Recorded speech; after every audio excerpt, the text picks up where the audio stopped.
Hello everybody, what is going on? I hope you're all doing well and I hope you're having an amazing day, and welcome to another tutorial video. In this video I'll be going over how you can add multiple stocks to your watch list on TradingView, so let's get right into it. First and foremost, TradingView is a very useful tool which is used to keep track of the trajectories of several stocks or indices or several options which you can invest in. You can also buy and sell stocks, or rather make trades if you are connected to a broker. As you can see, I'm connected to the Pepperstone broker.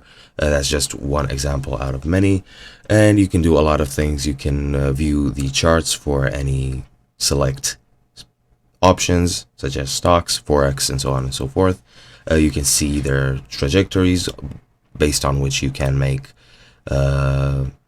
pretty much prognoses. You can make predictions, I guess, and forecasts, and it is a very useful tool. You can also add indicators to help you with that, but none of that matters for this tutorial. What matters for this tutorial is the watch list. Now, the watch list is basically just a list of several options such as indices, stocks, futures, forex, crypto, etc., etc., from which you can view their last value, their change, the percent of the change, and so on and so forth. And you can use this to just keep quick track.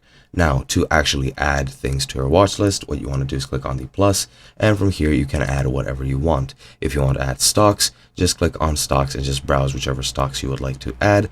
Let's say, for example, Airbnb. Just by clicking on it, it will be added to your watch list. You can also click on the plus icon, and let's say Oracle Corp as well. Click on that, and that is how you add stocks to your watch list. And that's pretty much it. I hope you guys enjoyed, and I'll be seeing you in another video.